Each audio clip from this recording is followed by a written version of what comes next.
Quel lion pour affronter la RD Congo et la Mauritanie, match comptant pour les éliminatoires de la Coupe du Monde 2026. Bonjour à vous, chers amis téléspectateurs d'Erifaf TV et bienvenue dans votre revue de presse quotidienne. Comme d'habitude, que vous soyez au travail ou à la maison, vous restez avec nous pour ce tour de l'actualité sportive que nous allons débuter avec la presse sénégalaise, notamment avec Sunu Lamb et Wisport. Wisport qui a fait un entretien exclusif avec Fatou Pouye qui est à cœur ouvert, objectif mondial 2026 concernant le basketball féminin, mais aussi Wisport qui a donné son avis, surtout qui a évoqué la polémique qui a enflammé ces derniers temps la toile sur Aziz Ndiaye et la couronne de roi des arènes, mais aussi d'empereur des arènes. Alioune Badara Baldé, ancien international sénégalais qui a été convoqué par le Syrie national de la Guinée, ça crée une grosse polémique. Du côté de Sunu Lamb, on va évoquer donc la lutte sénégalaise. Avec quoi? Grille de Domou Dangou. Du 26 mai, il y aura des open press donc cette semaine pour ces deux grands lutteurs. Ce sont des chocs qui auront lieu, mais aussi ce mercredi, il y aura le combat Madi Madi,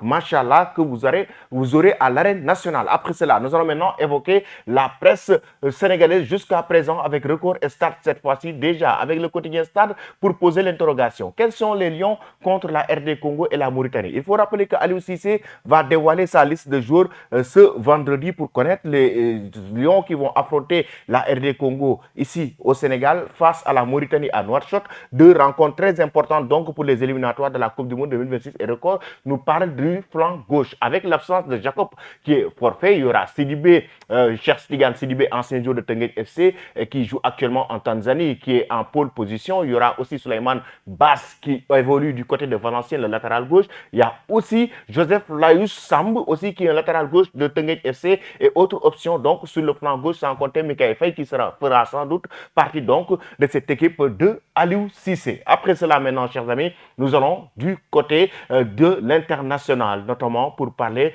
dans un premier temps de la réunion au sommet pour Kylian Mbappé. Pourquoi? Parce qu'il y a les Jeux Olympiques de 2024 de Paris. Actuellement, Florentino Pérez et le Real Madrid ne veulent pas que Mbappé participe à cette compétition. Macron, de son côté, veut que Mbappé joue aux Jeux Olympiques avec l'équipe de France parce que ça donnera beaucoup plus d'envergure à la compétition, beaucoup plus de notoriété et d'aura à cause de Kylian Mbappé. Mais Florentino Pérez, qui est sur le point de décrocher Kylian Mbappé, ne veut pas vraiment que Mbappé joue cette compétition. En tout cas, ils ont pris la décision de ne pas laisser les joueurs du Real participer à cette compétition. Et parlant du Real, c'est Toni Kroos qui annonce sa retraite. Et du côté du Real Madrid et du côté de la Nationalmannschaft, du côté de l'Allemagne. Ce sera après la finale de la Ligue des Champions et après l'Euro 2024, justement. Et la presse espagnole lui rend un vibrant hommage avec Marca et As, donc, qui rend un vibrant hommage à Toni Kroos. Il y a no se fabrican futbolista como Kroos.